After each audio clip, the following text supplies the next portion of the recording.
Let's start with, what was your resistant thought that you spoke to us, or something close to it?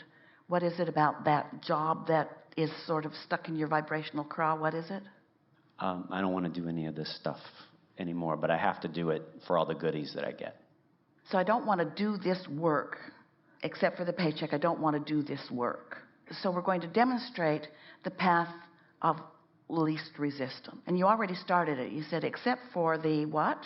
All the good stuff I get from it, which is a lot. Which is like financial remuneration, and what else?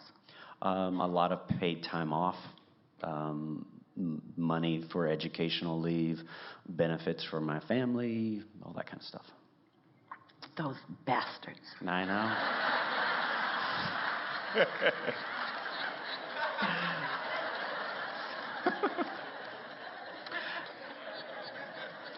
We get it. You still don't feel free, and you still don't have all the choices that you want. So you started down a path of lesser and less resistance. But in the process of that, in other words, when you talked about paid leave, you activated the stick that said, but there's a lot of time that I'm paid and I can't leave. And so almost everything that you think about when you're trying to find less resistance still holds you in that place where there is still some resistance. And that's why it's slow going to bridge those beliefs. So what else about where you spend time that you really don't want to spend? What else is it about it that you trip over pretty regularly? That thing that bothers you the most, because we don't think we've heard the thing that bothers you the most. Now, we're doing something that no one should do. We're looking for the sore spot and we're going to push on it. So, what is it? Patients are annoying. They call me at terrible times. Policies keep changing in stupid ways. I have to do it. I don't want to do it. I wasn't asked to give input about it, but now it changes my life. So now you're getting to something significant. No one really cares what I think. They're not asking me, even though it really involves me, so I feel like a sort of servant or slave to a situation and to others who really aren't even trying very hard to do their part in their own recovery or their own well-being. Did we pinpoint that fairly well? Yes. And what bothers you about that? What is the thought that you've thought for so long that has so much momentum? And you're going to discover when you come out with it that it's not just regarding that, it's regarding a whole lot of things. But what is it about that that is so annoying? It's not freedom. It doesn't feel like I get to do what I want to do the way I feel like it should be done. So you're using the word freedom, but there's another word that we think if you think for a minute you'll find, and if you don't, we will. Okay. Control. Yes. Control.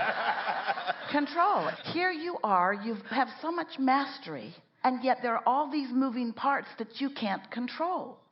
And the reason you can't control them, well, there are a lot of reasons, but two really big reasons. You're not supposed to control anybody else, and nobody else is supposed to control you. And that's what's bugging you so much. You're there and you need to control these things, and you can't, and yet you feel like you're being controlled by others. What's up with this? Who's in charge here? It's like the people that are in charge aren't that smart. They make decisions without even consulting you. Decisions that if they would consult you, you would give them feedback that would make it a whole lot better. And every time that happens new, or every time an old thing comes up that you know could be better and it isn't better, then, and this is the thing we really want you to hear, then your attention to the subject with the new life experience keeps that momentum going even more. That momentum of lack of control. So now, we're going to give you something here that you're just going to like so much as it settles in. And we know you can hear it because there's so much about what you already know that is leaving you right on the brink of getting this too. You didn't come to control anyone else. You didn't even really come, you didn't for sure come to control the circumstances. You didn't come to live that conditional kind of controlling. You didn't come to control conditions. You did not come to control conditions. You did not come to control conditions. You did not come to control conditions. And think about it. So let's say that you don't know that. that somebody really wise has not just told you. You didn't come to control conditions. So you've decided to take controlling conditions to really an extreme. So you take a picture of yourself, you make a really significant profile of yourself, and you explain who you are and what you want, need, expect from the world in order for you to live happily ever after. It's several pages long. It has a big picture of you in the front, and you have found a way, mostly through social media and other means, of getting your profile out there, and it is your intention to educate everyone in the world to what you need. And so it starts out with this paragraph. If you see me, this is what I need from you. And then you explain to all of the people on the planet, those about to leave and those who just got here and all of those in between, what you need. And of course, we're being utterly absurd. We understand that. But we're wanting to get your attention because what you're attempting at that job is similar to that, where it feels to you like they need to do what you need them to do in order for you to have moments in time when you feel better. Now, we're going to tell you some things about yourself that you already know, but we want you to know that this is our observation on all levels of your being. You're really good at what you do. You're intuitive and insightful and really well-meaning, and you care about these people. And there is nothing in you that is frivolous and wanting to take advantage of anyone. If you weren't really sincere to the very core of your being about wanting to be of value, most of this stuff wouldn't be bothering you so much. But you are all of those things. But with our absurd analogy of controlling conditions, we want to say you could do that with your profile and announcing to the world what you need, or you could adjust your vibration to be in tune with your source energy. And in that non-resistant state of being that you're going to tap into in fleeting ways and then more and more significant periods of time as time goes by, so that you are going to utilize the energy that creates worlds to assist you in this, so that you will then be attracting those who are ready to hear what you say, so that you're not just saying it to the masses who aren't ready to hear it. What happens is your timing gets better. Your ability to speak becomes more clear because you receive this download of information from your broader resources who know who that person is in front of you and what their path of least resistance is. And so you're inspired to the words that will be the most meaningful to them. The difference between you being tuned in with this non-physical energy and not, we can't even find a comparable example of the difference in what that's like. It's like the difference between an atomic bomb, which we don't recommend, and a firecracker. The power of your alignment is so huge. And yet most people take no time to connect with that power. Instead, they just stumble into the details of life and have knee-jerk responses to them. So, in some ways, the attempt at moving up the emotional scale or finding the path of less resistance is a little bit like that, in that it is not as effective as what we're about to say now. If before you're having a knee-jerk reaction to something, already having moved into the frequency and the momentum of a belief that doesn't serve you, if before that happens to you, you have taken the time to tune into the resources of who you really are, now you'll have more moments where you will feel your true power, because that control that you seek is not about controlling others. It's about controlling your own connection to the juice. It's about controlling your own connection to the source energy. It's about controlling your own connection to the clarity. And it feels like it's everybody else and what they're doing that is keeping you from it. And isn't that the ultimate feeling of loss of control? When others control me in some way or control my alignment, when they don't. It's an illusion. It's a flawed premise.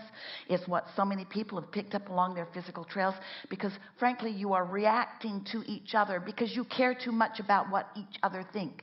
You care about what masses think who do not know you instead of caring about tapping in to the momentum of who you really are. Now, so did you get that? So think about how beliefs are formed and how easy it is to get swept up into the current of human beliefs. And we know beliefs vary around the world a bit, but human beliefs are rampant, and most people believe the human beliefs to some extent, and many of them serve you. We're not trying to talk you out of your beliefs. But we would like to draw your attention to something that most people don't consider often, and we think it is the most significant thing to consider. Before you came into this physical body, you were source energy. And that means you were pure positive energy. That means you were existing in a realm of non-resistant thought. Now, what is this realm of non-resistant thought? How does it even come about? Well, we want to back up and give you another piece of this. When someone has what you call the death experience, there's no such thing as death because you are eternal. But you know what we mean. When you croak, when you're no longer in your physical body, we try to be as disrespectful of death as possible since it does not exist. When you have that reemerging into non-physical experience, you leave behind all doubts and fears and worry and pieces of resistance. You leave behind everything of a resistant nature that you picked up along your physical trail. And why do you do that? Because you reemerge into such a high frequency that those low frequencies, ideas and beliefs, those low frequency vibrations cannot exist in the speed of that non-physical energy. Talk about a clarifying experience. You become pure, positive energy. So this is our sales job to you. Doesn't it sort of kind of feel to you like you would like to maybe occasionally catch a glimpse of that? Now, we're just going to say this to you, and don't take it the wrong way, and don't be upset about it. Well, do what you want. But here's the thing. You are not, as long as you're in your physical body, ever going to be in a consistent state of non-resistant thought. Not till you croak. But we don't think you should have to croak in order to taste it and know it and use it as your touchstone and use it as your mechanism to reach for powerful thoughts and powerful states of being. We think that if you know about it, if you know that the vacuum cleaner works better when you plug it in, that it should be easier for you to remember next time that you do a bad job of vacuuming your living room. And we think that next time you feel unhappy about your work and you find yourself, it doesn't even matter if you're effective around your discomfort. You're never as effective in discomfort as you are in joy. Ever, ever, ever, ever, ever. You're going through the motions. You might sew someone up or you might help them out in some way, but you are not at your best. And that's what's bugging you. That's what this feeling of lack of control is that you're feeling. It's the lack of controlling myself to give my best at all times. You have had enough glimpses of who you are in that powerful state. And at many levels of your being, even cellular levels, you know what it's like to be tuned in to that energy. And you just can't stand it when you're not. And it's so easy to think that it has something to do with somebody else other than you. And it does in this regard. They've trained you to make you want to behave in ways that please them. So, you just run around trying to second guess what they really want, trying to please them in this way and that way, and if there's only one of them, it's pretty easy, except that they're fickle and they never are satisfied with you. And so, most of you are not that happy because you're looking for love in all the wrong places. You're looking for it among your human friends, which they're a nice bunch, we acknowledge that. But you're not ever going to find what you're looking for when you're looking for your power in those conditional ways. So be easy about it. There is great love here for you.